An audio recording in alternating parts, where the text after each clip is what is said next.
오늘 말씀드릴 건요, 기아자동차가 내놓는 신차들의 생산 일정입니다. 기아로 안 바꿨나요? 기아차 아니죠. 기아의 생산 일정입니다. 오늘 보여드릴 차는 스포티지 풀체인지 NQ5입니다. 저는 굉장히 기대되는 게, 사실 이게 어떻게 생겼는지 너무 궁금한 거예요. 왜냐면 우리가 상식적으로 알고 있는 그런 형태에서 멀리 벗어나 있으니까 어떤 차하고도 닮지 않은 그런 앞모습을 갖고 있는 것 같은데, 사진을 직접 찍어서 보내주신 현시진 V50님, 네, 감사합니다. 사진을 지금 2장 보내주셨는데요. 네, 램프가 기존에는 뭔가 그 속이 비어있고 뭔가 엉성하게 처리된 시험용 램프가 붙어 있었는데, 이제는 좀 완성된 램프가 붙은 게 눈에 띄네요. 그런데 이 램프 자체의 크기가 너무 크기 때문에 이게 어떤 형태가 될지 아직도 그렇게까지 명확하게 알 수는 없을 것 같아요. 근데 가차님이 그려주신 것처럼 여기에 라인이 쭉 그어진다, 이것만큼은 분명해 보이네요. 가차님은 굉장히 날이 선 그런 램프 디자인으로 생각했는데, 겉에서 볼 때 적어도 커버만큼은 이렇게 각이진 느낌이 아니라 굉장히 좀 둥근 느낌의 커버인 것 같아요. 램프가 이렇게 크다고? 램프가 가로로 긴 램프를 아래에다 2개를 넣었고요, 위쪽에다가 이렇게 길다랗게 또 넣었는데, 이 위쪽이 깜빡이라고 그러더라고요. 일단 헤드램프 때문에 눈이 부시는 일은 없을 것 같아요. 이전에 스포티지가 그걸로 얘기가 많았잖아요. 눈뽕 스포티지 뭐 이런 얘기도 많이 있었는데, 이제는 헤드램프는 확실히 낮아졌고 확실히 얇아져서 스포티지답게 스포티한 느낌이 드네요. 근데 그 위에 깜빡이가 눈뽕을 할 것 같은데, 이게 LED 깜빡이거든요 지금. 어쨌든 램프 자체의 크기가 어마어마하게 크다는 게 특징적인 부분입니다. 근데 약간 이 DRL이 굉장히 불안해요. DRL이 이렇게 생긴 게 이게 DRL일까요? 그러면 현대차 그랜저가 이렇게 생겨서 우리가 약간 놀렸잖아요. 이모티콘 같다고. 기아차가 그걸 따라하는 건가요? 약간 걱정스럽네.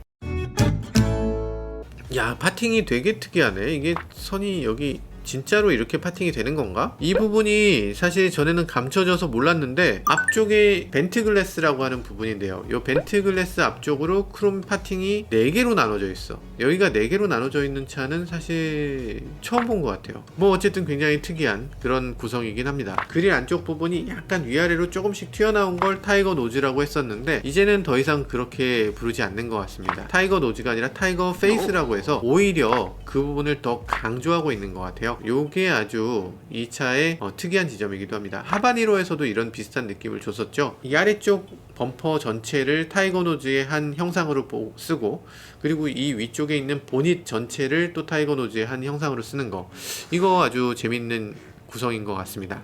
약간 신형 K5하고 좀 비슷한 면이 있죠. 보닛 전체가 라인이 이렇게 내려와서, 그래서 보닛 전체가 올라가는 거, 보닛이 디자인 영역의 한 역할을 하기도 하고, 그래서 그릴의 외곽선처럼 보이게 하는 그런 역할을 해주는 거죠. K5에서도 아주 좋은 인상을 줬는데, 이 스포티지에서도 아주 좋은 이미지가 나올 것 같습니다. 이거 아쉽다는 분들도 많으신데, 가만 보면 안개등이 사라졌습니다. 기존까지 아이스 큐브 디자인이다 해서 이렇게 4개의 안개등을 보여주기도 하고, 그게 또 기아차의 이미지라고 얘기도 했는데, 전 세계 자동차 회사들이 안개등을 없애고 있는 추세거든요. 그래서 전면 안개등이 사라지게 됐네요. 그런데 이상한 점이 있습니다. 일단 이 휠이 지금 투싼 휠이에요. 요게 좀 이상하죠. 그리고 거기 보면 엠블럼이 과거 기아 엠블럼입니다. 그래서 구형 엠블럼이기 때문에 요 상태 그대로 나오지는 않겠구나 라는 생각이 들어요. 지금 테스트하는 동안에만 요 휠을 사용하는 것 같고요, 아마도 최종 양산에서는 이 휠을 사용하지 않을 것 같습니다. 네, 후미등을 살짝 보여주는데요, 이 후미등은 어떻게 보면 메르세데스 벤츠의 후미등하고도 조금 비슷할 것 같기도 하고, 어떻게 보면 QM6 닮았다는 분도 계세요. 트렁크 열리는 리드가 굉장히 묘한데요, 지금 번호판 윗부분에 여는 스위치가 있어요. 그런데 열리는 부분이 번호판 위부터 열리는 거라기에는 너무 높거든요. 이 밑부터 열린다고 치면 번호판이 아래에 있는데 같이 올라가. 묘한데, 차를 보면 뒤에서 봤을 때 어디서부터가 바닥이다, 어디서부터가 위다, 이렇게 느껴지는 지점이 있어요. SUV 같은 경우는 클래딩을 거기까지 하면 이게 클래딩 아래쪽은 아래쪽이다, 이렇게 느껴지잖아요. 근데 그게 굉장히 높은 거예요. 이렇게 디자인하는 이유는 아마도 SUV를 SUV 같이 느껴지지 않도록 하는 그런 이유인 것 같습니다. 요번 스포티지가 워낙 커지니까 뚱뚱하게 보이는 걸 좀 막겠다, 그런 의도의 디자인인 것 같습니다. 2열 도어도 굉장히 커졌고요. 승객 공간도 굉장히 넓어졌습니다. 그러다 보니까 2열 도어 뒤쪽으로 쿼터 글래스가 훨씬 더 넓게 뚫렸어요. 그래서 이 쿼터 글래스 덕분에 만약에 3열을 넣겠다고 하면 넣을 수도 있을 것 같은 그런 공간으로 보입니다. 파워트레인은 투싼과 공유합니다. 2.0L 디젤이 당연히 들어가고요. 1.6L 터보 가솔린이 들어갑니다. 그리고 1.6L 하이브리드도 들어갑니다. 230마력이나 됩니다. 230마력이면 사실 저는 이게 답인 것 같아요. 이상하게 투싼은 하이브리드 판매가 조금 저조하긴 한데 하이브리드는 연비도 잡고 성능도 잡고 그런 자동차이기 때문에 제가 가장 추천드리고 싶은 건 하이브리드 쪽인 것 같습니다. 그리고 1.6L PHEV도 나올 준비가 돼 있다고 하네요. 사실 스포티지 하면 정말 기대되는 차죠. 정말 많은 분들이 기다리고 있는 차이기도 합니다. 우리가 투싼이 나왔을 때 많이 팔릴 줄은 알았지만 이렇게까지 많이 팔릴 줄은 몰랐거든요. 이 스포티지도 어쩌면 투싼을 뛰어넘는 판매량을 보일지도 모르겠다, 이런 생각이 듭니다. 투싼 못지않은, 그리고 그것보다 더 뛰어난 상품성을 갖고 있을 거라는 것만큼은 분명히 보이니까요. 네, 이번에 말씀드릴 건 기아차 신차 생산 일정입니다. 이 일정표에 따르면요, 이 차종별 적용 시점이 있어요. 그래서 신차 PE라는 건 프로덕트 이넨스먼트 해서 상품성 개선 모델을 말하는 거죠. 마이, 이건 모델 이어라고 해서 연식 변경을 얘기하는 거예요. 이걸로 신차 출시 일정을 미뤄 짐작할 수 있겠죠. 어떤 신차가 나오게 되는지 순서대로 볼게요. 가장 먼저 엠블럼이 적용되는 차는 뭐냐? K7 후속입니다. GL3죠. K7 후속이라고 되어 있고 여기 K8이라고 써있진 않아요. 아직도 긴가민가 하네요.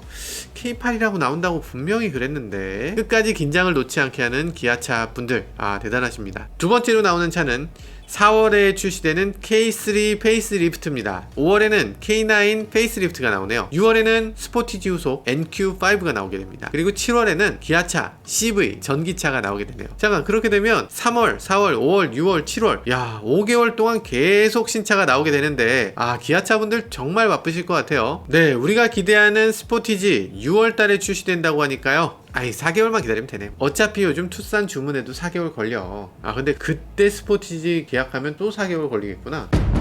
기존 차들의 엠블럼도 모두 바뀝니다. 첫 번째로 바뀌는 차는 니로 EV라고 해요. 3월에 나오는 니로 EV가 마이라고 써있잖아요. 모델이어가 바뀐다는 건데 아리까리합니다. 왜냐면 니로 하이브리드는 지금 연식 변경을 하면서 디자인을 페이스리프트를 했어요.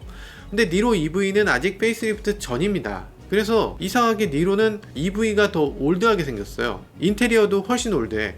그래서 니로 EV는 이제는 페이스리프트를 해줄 때가 됐는데 요번 요 모델이어에서 니로 EV 모양이 좀 바뀌길 기대해 보겠습니다. 바뀌는 건 승용차에만 바뀌는 게 아니에요. 기아차의 모든 것, 모든 전시장 다 바뀌고요. 버스까지 바뀝니다. 그랜버드에 들어가는 기아 엠블럼도 바뀐다고 해요. 4월 달에 바뀌게 되네요. 5월 달엔 기아 K5의 엠블럼이 바뀐다고 합니다. 모닝, 니로 하이브리드 다 바뀐다고 해요. 소렌토도 바뀐다고 합니다.